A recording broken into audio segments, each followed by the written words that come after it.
Muy buenas tardes, qué gusto que estemos juntos nuevamente para estudiar la palabra de Dios. Gracias a Dios por este tiempo que nos concede para hacerlo. Vamos a orar para poner este tiempo en las manos de nuestro Señor. Es un tiempo en el que queremos depender totalmente de su dirección y no podemos hacerlo en nuestras fuerzas. Así que vamos a pedirle a nuestro Padre Celestial, a través de su bendito Hijo Cristo Jesús, que nos guíe durante esta clase. Una vez más, bienvenidos a todos ustedes. Señor, muchísimas gracias por este tiempo.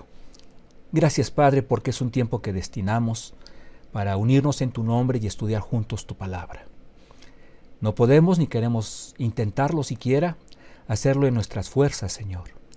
Queremos que sea tu guía la que desde un principio hasta el final nos conduzca a lo largo de estos minutos en los que queremos aprender más de ti, Señor, en los que queremos maravillarnos aún más de lo que es tu fidelidad, tu poder, tu amor para con nosotros, Señor. Guíanos en cada momento, Padre, que sea de edificación para todos los que participemos de esta lección, ya sea cuando se transmite en vivo o cuando se vea más adelante. Gracias, Padre bendito, en Cristo Jesús. Amén. Estamos ya llegando con la ayuda, con el favor, con la bendición de Dios a la mitad de este curso. Ya estamos llegando a la conclusión de la primera parte, la etapa apostólica. Si Dios permite, más adelante estaremos estudiando la etapa de la iglesia perseguida. Vamos a hablar acerca del Nuevo Testamento. Vamos a estar analizando con cierto detenimiento acerca de las principales herejías que se empezaban ya a filtrar en la enseñanza de la vida de la iglesia. Vamos a estar viendo, insisto, la segunda etapa, la etapa de la iglesia perseguida, pero veremos si dentro de ese espacio podemos tener una especie de repaso y o una evaluación. Pero eso ya lo vamos a ir comentando poco más adelante con todos ustedes. Estamos en este curso tratando de desarrollar la vida de la iglesia en sus diferentes etapas, en sus diferentes periodos. Y quisiera, para tratar de remarcar la importancia, la necesidad de estudiar un tema así, comentarle, insisto, o aclaro, a manera de ilustración, que mi esposa y yo un día salimos de la casa, dejando a nuestras dos pequeñas aquí mientras salíamos, porque pues la salida no sería muy larga, sería algo relativamente corto. Entonces usted imagínese este escenario: mi esposa y yo salimos, ¿verdad? Y regresamos a la casa de usted, en donde se quedaron nuestras dos pequeñas, nuestras dos hijas, y yo veo con asombro en el regreso, que mi laptop está en el suelo, está tirada, despedazada, humeante incluso. Y bueno, yo alarmado, pero también ya un tanto molesto por el espectáculo que estoy mirando, ¿no? Mi equipo en el suelo me lleva a un momento de molestia. Le pregunto a la más pequeña qué pasó, quién tiró la laptop, y ella me dice: pregúntale a la más grande, pregúntale a mi hermana, la más grande. Con eso yo dando por hecho que la más grande es la responsable de esta situación. Entonces yo la abordo y le pregunto, sí, un tanto molesto, ¿verdad? ¿Por qué? ¿Qué pasó? Estamos ilustrando, no crea que esto fue verídico. Yo le pregunto qué sucedió. Y entonces ella, tratando de mantener la calma, me va explicando. Y me dice: mira, lo que pasa es que dejaste la ventana abierta de la recámara y el gato de los vecinos pudo entrar a tu habitación. Se colocó encima de la laptop. Yo me di cuenta hasta que vi al gato encima de este aparato, de tu laptop, y vi que iba a orinar encima de ella. Entonces, espantada, yo le grité para quitarlo de ahí al gato. El gato, espantado en el impulso que hace o que da para brincar y salir por la ventana, es que la tira. Este es un muy simple relato que nos puede ayudar a entender la importancia de un relato histórico. Si yo me quedo con la expresión de la pequeña, de mis dos hijas, la menor, pregúntale a Geraldine, pregúntale a la más grande, y yo no indago con detenimiento, bueno, seguramente voy a tener una mala apreciación, voy a emitir un juicio de valor equivocado. Entonces, vea cómo ella me va dando en su relato nombre de personajes, acontecimientos y el orden en el que se fueron desarrollando los hechos. Entonces, tenemos a un personaje ahí, el gato, otro personaje de los vecinos, que, bueno, este gato sube a la laptop de Gerardo, otro personaje, mi hija relatándome es otro personaje, porque estuvo en el cuadro en el que pues ella le grita al gato para que se salga. Tenemos ahí 4 personajes, tenemos ahí algunos acontecimientos, dejo la ventana abierta, es el primero, ¿no? Y que va generando el resto. Y el orden en el que ella me va explicando todo esto me lleva a entender a mí que para la próxima ocasión, para la próxima vez, debo dejar la ventana cerrada. Si estamos hablando de un incidente hasta cierto punto superficial, hasta cierto punto, porque bueno, una laptop tiene su valor, sobre todo cuando el contenido, ¿verdad?, es muy importante. Imagínese la necesidad y o importancia de los relatos de acontecimientos más profundos, de historias que nos competen más. En este curso estamos hablando de la historia del cuerpo de Cristo, de la historia de la novia de Cristo. Estamos hablando de un grupo de personas en el que está incluido usted y yo, que hemos sido redimidos por la sangre de Jesucristo y que estaremos con Él por la eternidad. Esto es una historia que no se va a terminar nunca. De ahí que nosotros insistimos en que siga tomando notas, siga apuntando, para tratar de atesorar todo lo que el Señor nos muestra en su palabra y nos permite ver a lo largo de la historia.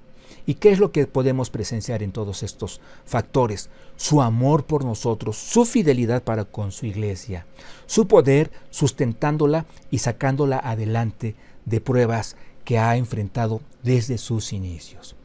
Bueno, ahora, quisiera hacer una pregunta, ya entrando al tema propiamente, ya confiando en que tiene usted sus notas, sus apuntes, porque quisiéramos hacer primeramente una pregunta y que se va a ir contestando con más detalle a través de estos apuntes.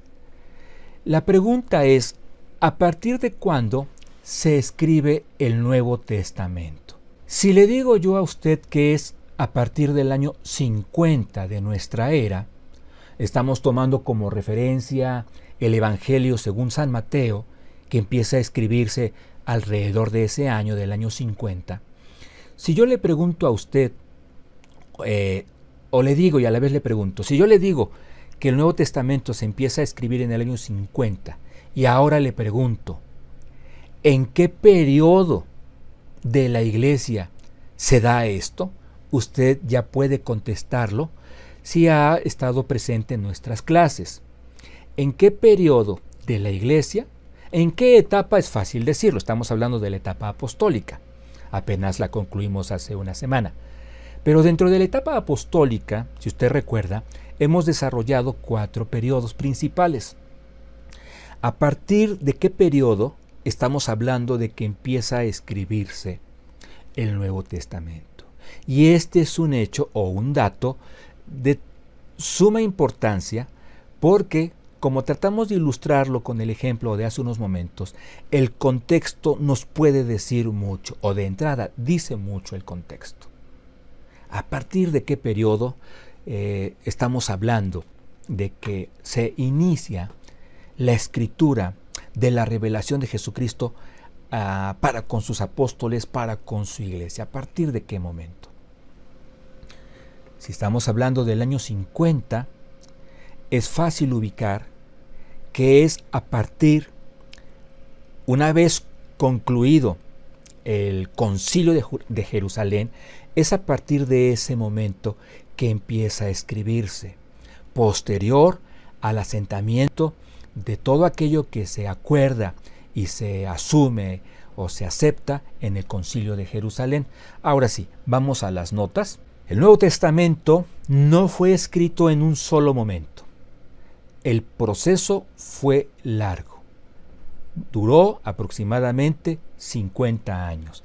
Y mire, cuando nosotros decimos 50 años, vamos a ver que se trata de un periodo corto o largo dependiendo de las perspectivas que queremos darle o del contexto en el cual estamos envueltos. Para más o menos tratar de ilustrar qué implica este proceso de 50 años, déjeme mostrarle una ilustración. La Ciudad de México, la preciosa Ciudad de México en los años 50. Hablo de la Ciudad de México porque en el país pues todos la conocemos. ¿Cómo era en los 50 y cómo era en el año 2000? Y el contraste en esta ilustración podemos darnos cuenta es grande, es muy marcado. Ahora, yo entiendo que conforme hemos avanzado, ¿verdad? La tecnología, la ciencia ha avanzado, los cambios cada vez son más marcados, más drásticos, más dramáticos incluso, que en épocas anteriores. Sin embargo, sí nos ayuda a tener una referencia de lo que es un periodo aproximado de 50 años. Y la diferencia es notoria, puede ser muy palpable. El proceso fue largo, hablamos de que inició en el año 50 aproximadamente, y fue aproximadamente también un proceso, decimos, de 50 años. Pero lo que queremos destacar, subrayar en este momento, es tratar de entender los momentos en los que fue escrito. No fue en el periodo del Pentecostés. Claro, porque decimos que fue a partir del año 50. El periodo del Pentecostés abarca del 30 al 35, hemos dicho.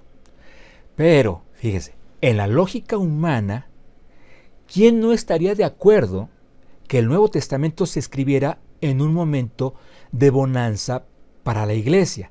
Es más, diríamos que se trataba del mejor momento. Si a nosotros, como consejeros de la iglesia, nos hubieran preguntado nuestra opinión, oye, estamos en los primeros 5 años de esta iglesia naciente, pujante, gozosa, floreciente, día a día hay mucha gente llegando a la salvación de Jesucristo. ¿Tú cómo ves? ¿Valdría la pena que iniciáramos con el escrito de todo esto que estamos presenciando? Sin duda diríamos, es el mejor momento. Justo ahora, que ni siquiera tal vez por nuestra mente estaría pasando la posibilidad de filtraciones heréticas, ¿no? Diríamos, adelante.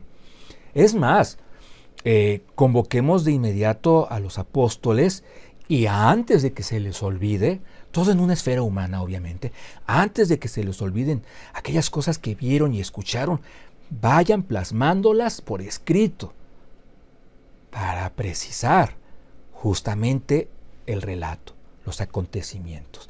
No vamos a tener así ninguna aparente discrepancia. Juan, Mateo, Marcos, Lucas, por favor, siéntense juntos, traten de escribir lo que tengan en su interior para no después tener que rascarnos la cabeza y tratar de cotejar por qué en un evangelio, en el de Mateo, dice de una forma y en el de Marcos dice un tanto distintos, ponemos entre comillas. Entonces, ¿quién no hubiera aconsejado que era el mejor momento para la escritura, o el inicio al menos, de la escritura del Nuevo Testamento? B. No fue en el periodo de la expansión. Recuerda que después inicia un tiempo aproximado de 15 años en el que la iglesia empieza a expandirse. También supondríamos que se trataba de un buen momento, puesto que ya el cristianismo naciente necesitaba un estandarte escritural para darse a conocer entre los gentiles. No fue así. Vea, estamos pasando rápidamente, claro, brevemente, por el proceso de dos importantes periodos del nacimiento de la iglesia, y no estamos hablando aún de que Cristo revela su mensaje a los apóstoles. Esta es la parte que haremos bien en atesorar en nuestro corazón. Fue escrito cuando ya el Evangelio, la proclamación de las buenas noticias, aunque estaba siendo escrito por judíos, estaba siendo abrazado por gentiles. Vaya contraste. Fue escrito, sigo leyendo, en un ambiente de tensión, incluso ya podemos recordar y decir de cierta persecución judía, judaica y por parte del imperio. ¿A quién de nosotros, en nuestro sano juicio, nos hubiera parecido conveniente que dentro de estos tres periodos, el que sería el más adecuado sería cuando ya la iglesia entre los gentiles empezaba a experimentar ataque por parte del diablo a través de varios instrumentos: persecución, herejías, malos entendidos dentro del seno de la iglesia?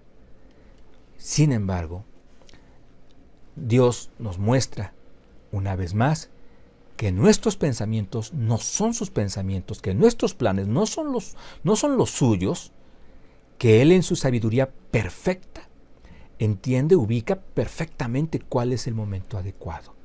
Y ante la lógica humana, este no hubiera sido el más propicio, sin embargo es el que Jesucristo elige para la revelación del Nuevo Testamento. El proceso no fue así. Terminados de escribir los evangelios, el libro de los Hechos, las epístolas y el Apocalipsis, insisto, no fue así, que habiéndose terminado de escribir los 27 libros del Nuevo Testamento, entre los autores hubo una comunicación en la que se acordó compartir en formato PDF para una posterior publicación. Santiago, has terminado. Pablo, ya están las epístolas pastorales listas. Juan, tú eres el último. Apura un poco tu proceso para que ya teniendo todos los escritos, por favor envíenlos en PDF. Claro, estoy ilustrando esto en una situación equivalente a nuestra época, para entonces ya poderlo imprimir, publicar, distribuir. Y luego ya, con la apertura de librerías, porque qué mejor, ¿verdad?, que a través de ellas, los cristianos de cualquier región podrían acudir a comprar, adquirir un ejemplar. Por eso este punto 2 lo estamos iniciando con la frase. Si usted no lee esta frase, va a pensar que la canica me empieza a rebotar en la cabeza. No, por eso estamos iniciando el punto 2 con esta frase aclaratoria. El proceso no fue así. Posterior a este primer siglo que hemos visto, a mediados del siglo II, es que empiezan las propuestas y al mismo tiempo las discusiones, a veces acaloradas, sobre los libros que eran inspirados y cuáles no. Tengamos presente, este es un punto que no debemos olvidar, tengamos presente que los apóstoles ya no vivían, hablando del siglo II, lo trataré de aclarar, hablando del segundo siglo, ya los apóstoles habían muerto todos ellos. Es hasta ese momento que se empieza, analizando sus escritos, a desarrollar ese proceso canónico en el que van a decir, este libro está muy bueno, pero no es inspirado, queda fuera. Este libro, su lenguaje rebuscado, algunas cosas de entrada las leo y no las entiendo del todo, pero asumimos que es parte de lo que Dios ha revelado. Ese proceso fue, ya insisto, en el segundo siglo, sin el aval de un Juan, de un Pablo, de un Pedro, de un Lucas, que pudieran decir, no, es que este libro de entrada no, este sí, por favor. O sea, no fue así el proceso. Con todo esto, debe irnos quedando en claro la fidelidad de Dios, el poder de Dios, el amor de Dios, para que usted y yo pudiéramos o podamos tener su revelación perfecta, no está de más decirlo, a nuestro alcance, para conocer cómo ser salvo, para conocer cómo ser santo, para conocer cómo agradarle a nuestro Padre eterno.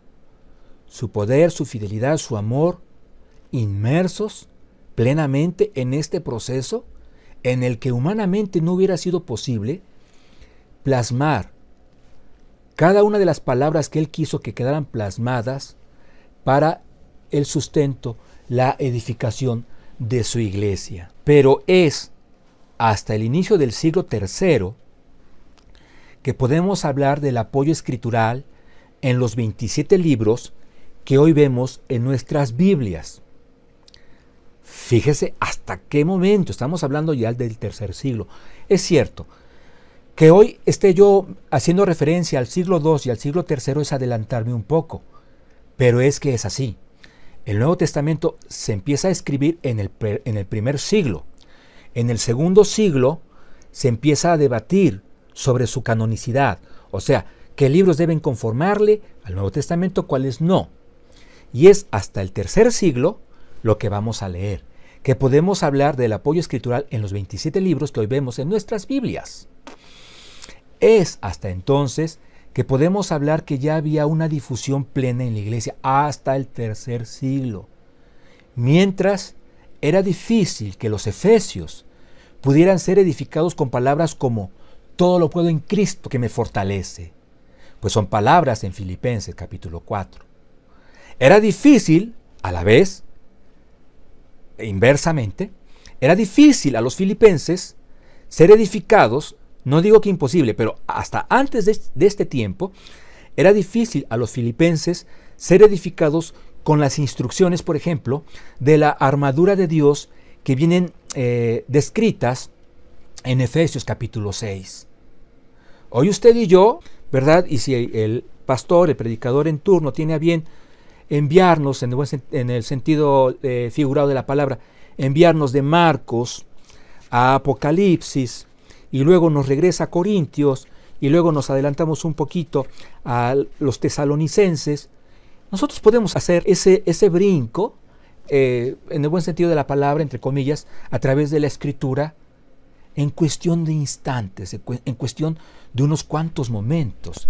Mientras que en la iglesia del tercer siglo, fue hasta ese momento que podía tener ya a su alcance toda esa información.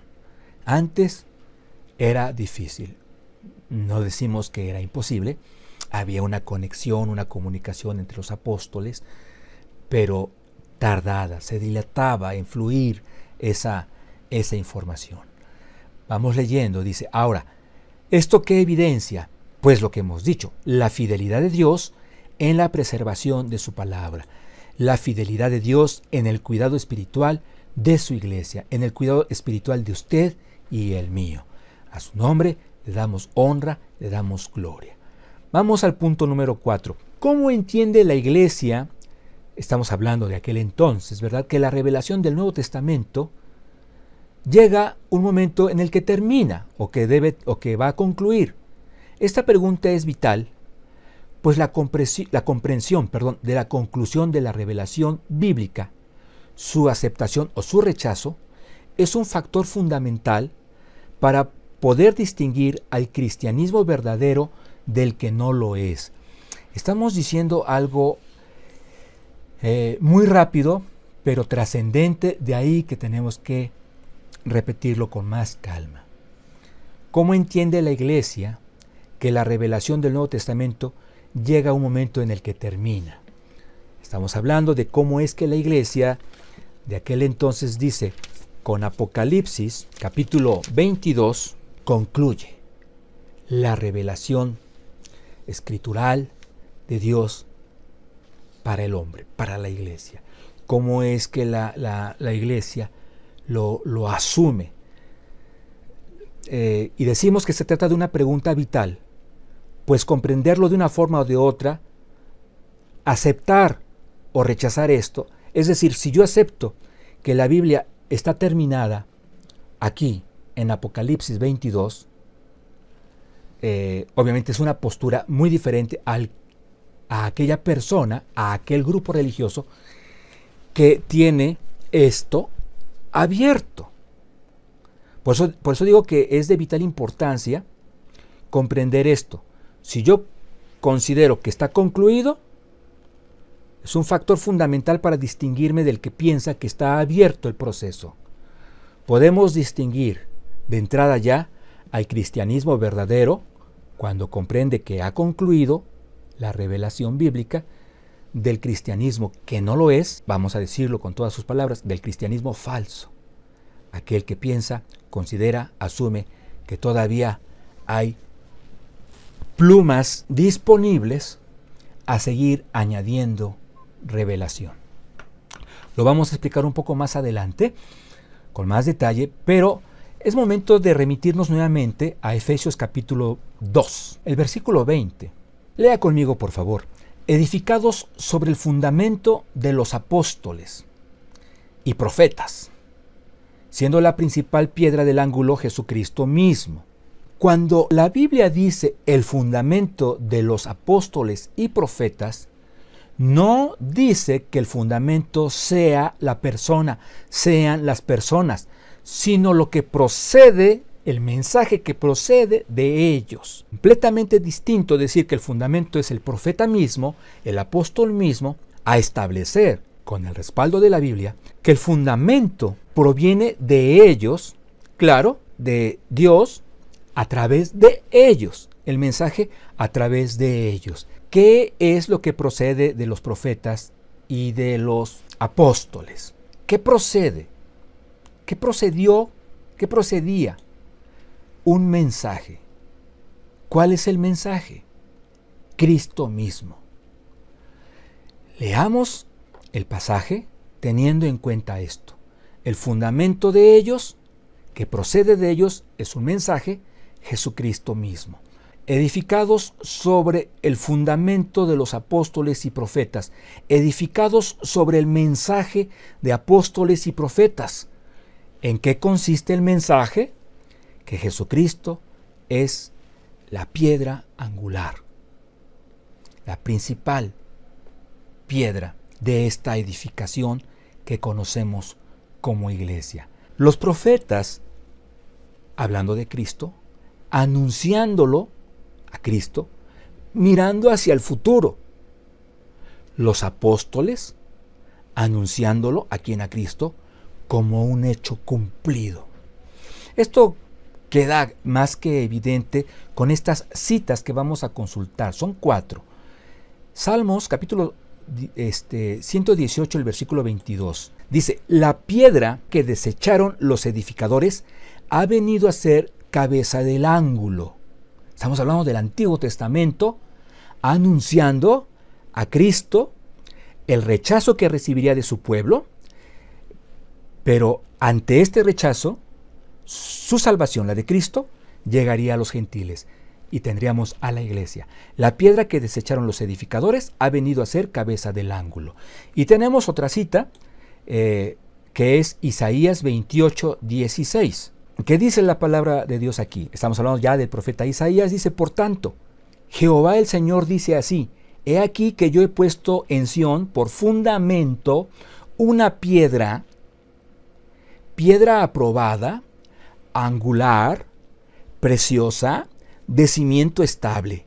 El que creyere, no se apresure. Estamos hablando de que Efesios 2:20 menciona que el fundamento de la iglesia es Cristo mismo. ¿Quiénes hicieron anuncio de esto en el Antiguo Testamento? Los profetas. ¿Quiénes lo están haciendo en la iglesia naciente? Los apóstoles. Vamos ahora al Nuevo Testamento. Vamos primero con Hechos 4:11. Este Jesús es la piedra reprobada por vosotros los edificadores, la cual ha venido a ser cabeza del ángulo. Entonces, Antiguo Testamento fundamenta, expresa cuál es el fundamento y dice es Cristo. Apóstoles, Nuevo Testamento, viendo hacia allá una obra consumada en el pasado, el sacrificio y la resurrección de Cristo, dicen Cristo es el fundamento en el cual se está edificando todo esto que vemos, a pesar de la persecución, a pesar de los engaños, a pesar de las traiciones. Y terminamos con 1 de Pedro 2, 6 al 7. Por lo cual también contiene la escritura: he aquí pongo en Sión la principal piedra del ángulo, escogida, preciosa, y el que creyere en él no será avergonzado. Lo leímos hace unos momentos.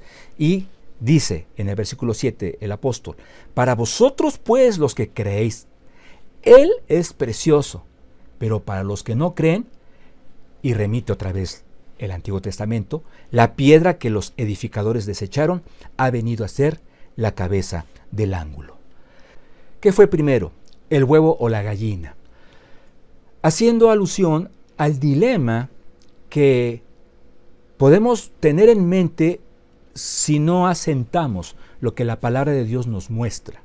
¿De qué dilema o a qué dilema me refiero? Le voy a hacer una pregunta. ¿Qué fue primero, la formación de la iglesia o, vamos a decirlo así, la llegada del Nuevo Testamento? Y tengamos mucho cuidado en lo que contestamos, porque si nos apoyamos en el elemento cronológico únicamente, tendríamos que decir que fue primero la iglesia. Pero esto nos llevaría a errores cada vez más pronunciados. Voy a formar un ángulo con este lapicero y con esta pintura, con este color. Y usted ve la distancia que existe. Estoy formando un ángulo uniéndolos por la parte inferior y hay una distancia entre el extremo del lapicero y el de la pintura. Una distancia aproximada de unos que le gusta, 6 centímetros, 7 centímetros. Pero, ¿qué sucedería si estas líneas que convergen en este punto se fueran extendiendo? Vamos a hacer de cuenta que no se despegan, porque pues no puedo estirar estos, no son de goma, ¿verdad? Pero imagínense que se pueden estirar, continuando con la misma distancia del origen. Llegaría un momento que la separación es, aquí estamos hablando ya aproximadamente de 30 centímetros. Entonces, tengamos cuidado con los elementos erróneos en los que podemos estar tratando de fundamentarnos, porque nos pueden conducir a errores más graves. Entonces, por eso la pregunta sigue en el aire. ¿Qué fue primero, el huevo o la gallina? Aquí, bueno, a manera de ilustración, pero aquí ya hablándolo en plan serio, ¿qué fue primero, la formación de la iglesia o el Nuevo Testamento? E insisto, cronológicamente estaríamos hablando de que primero la iglesia y después el Nuevo Testamento. Sin embargo, el fundamento de la iglesia lo dice el Antiguo Testamento, lo dice el Nuevo Testamento. Efesios 2:20 lo declara. Ambas partes hablan del fundamento. El de la iglesia es Jesucristo. Y el Nuevo Testamento es la revelación de Jesucristo, escrita para la vida del hombre, para su salvación, para la iglesia, para su edificación. Pero es así que usted y yo podemos entender que puesto que la iglesia se fundamenta en Cristo y el Nuevo Testamento es la revelación de Cristo, escrituralmente hablando, entonces ya no caemos en la imprecisión de decir que fue primero la iglesia. ¿Esto es fundamental? Sí, por lo que vamos a tratar de explicar en los últimos minutos. Inciso E. Podemos concluir que la revelación contenida en el Nuevo Testamento delinea la vida, la esencia de la iglesia. ¿Quién realmente forma parte de ella? El Nuevo Testamento declara, por decir en Juan 1:12, quiénes realmente somos hijos de Dios. La gente promedio dice es que todos somos hijos de Dios. Eso no sé quién lo declara, pero la Biblia declara, por ejemplo, en Juan 1:12, más a los que le recibieron, a los que creen en su nombre, Jesucristo, les dio la potestad de ser llamados hijos de Dios. Entonces, por eso digo, el Nuevo Testamento delinea la vida, la esencia de la iglesia, quién realmente forma parte de ella, sigo leyendo, aquí en esta parte estamos, cómo debe conducirse en ella, y no al revés, es decir, no es una institución eclesiástica la que delimita la directriz del mensaje bíblico. Es decir, la Biblia no es un producto de la iglesia. Hay quienes, aún con la etiqueta de cristianismo, que lo establecen, lo creen así, lo enseñan así. Es que la iglesia es la que tiene que determinar cómo está compuesto este libro. Y entonces si nosotros decimos que en lugar de 66 deben ser 73, serán 73. Si la iglesia dice que aunque aquí esté prohibiéndose la idolatría, pero si la iglesia considera que hay formas en las que se puede desviar la atención de Cristo sin ser idolatría, usted asúmalo. Cuidado con todo eso. Nuestra norma de fe, la norma de fe de la iglesia, es el Nuevo Testamento. Por eso debe quedar en claro que la iglesia se fundamenta en la Biblia y no la Biblia puede tener su fundamento en lo que diga la iglesia. Mucho cuidado con eso. Seguiremos tratando de explicarlo. Usted puede creer que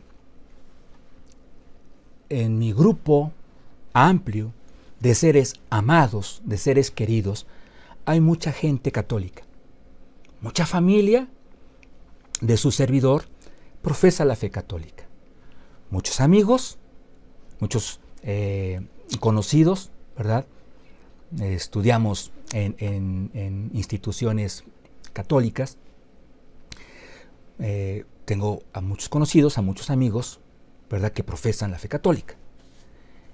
Y convivo con ellos.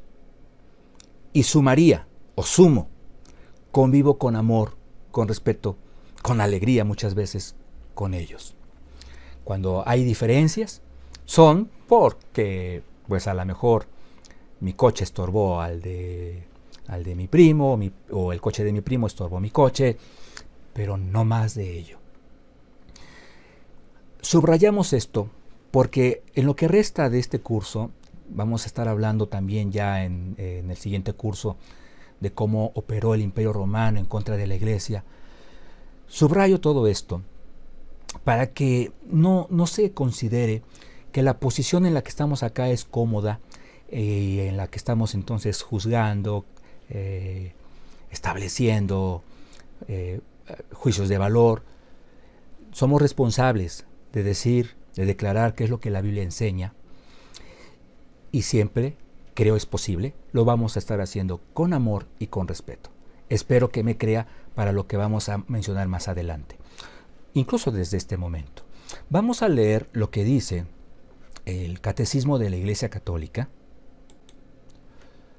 con respecto a lo de la revelación bíblica, porque aquí no se trata de que yo le diga qué dicen, porque entonces esto se convierte no sé en qué.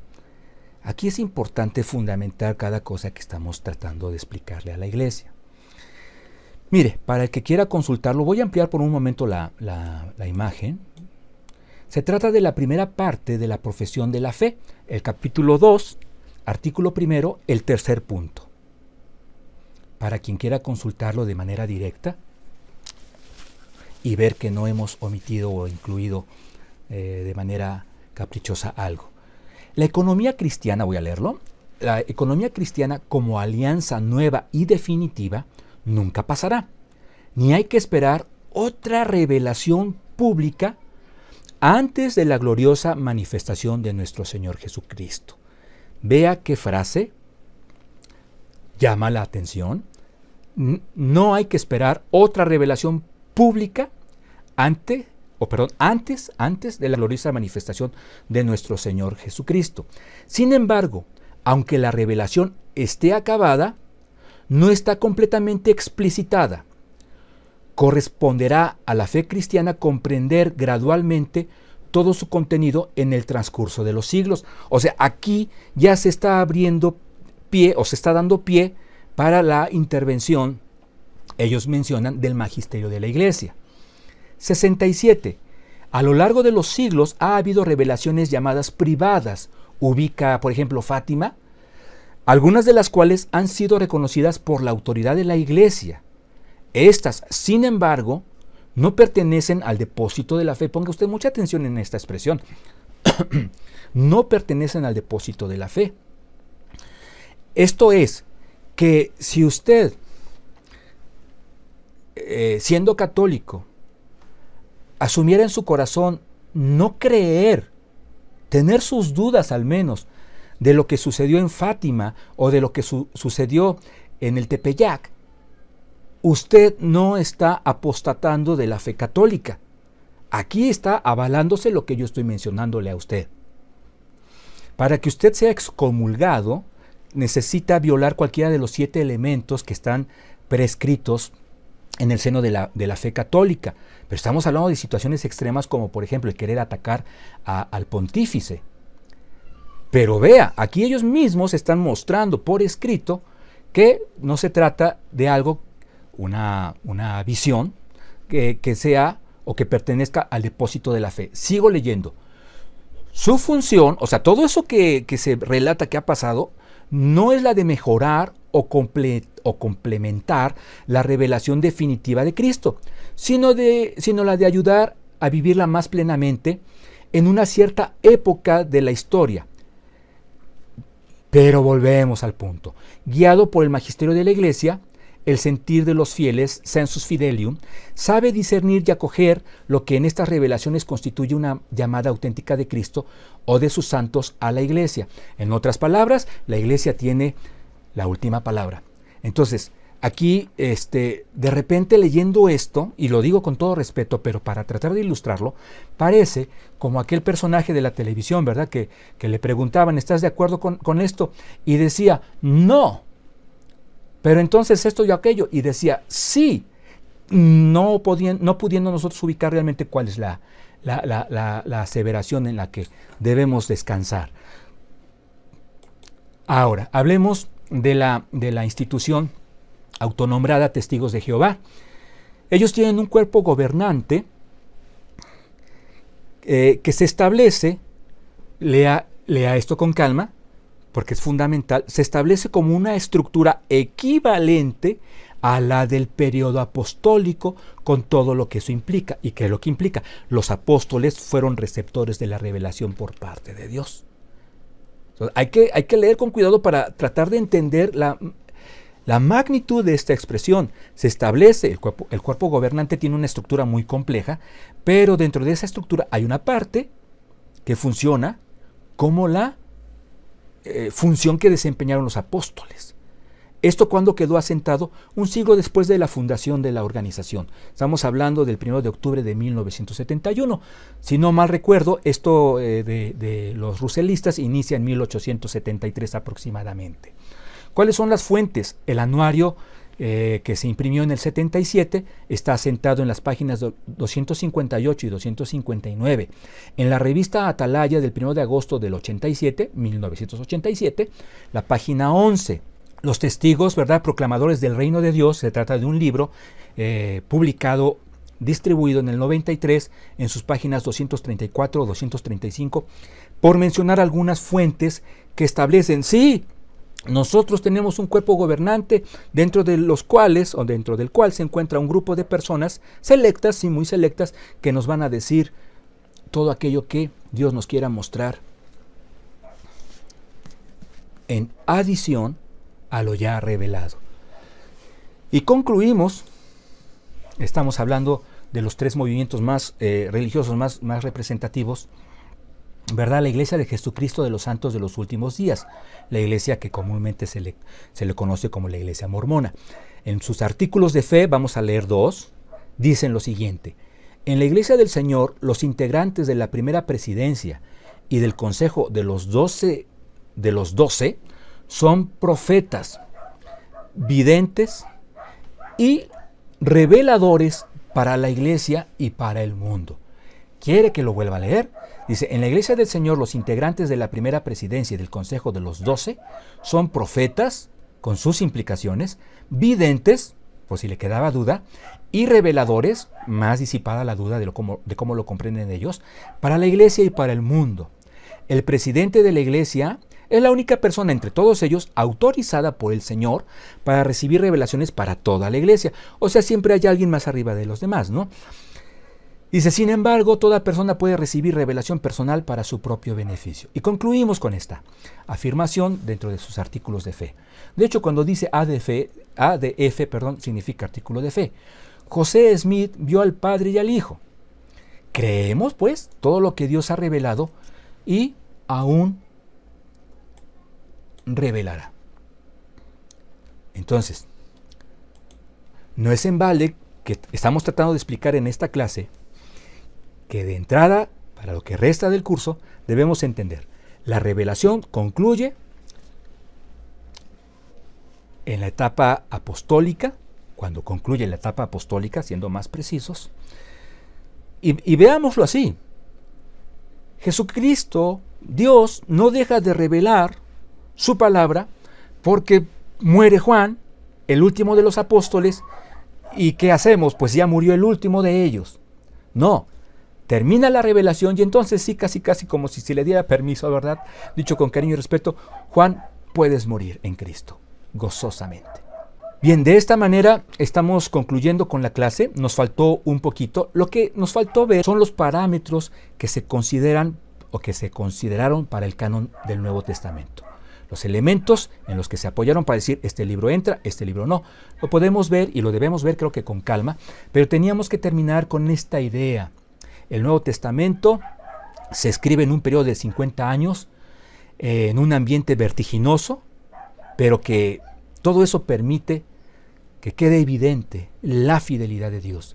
No solamente de revelar su palabra, sino de preservarla para la bendición de su vida, la de su familia, la bendición de mi vida, la de mi familia.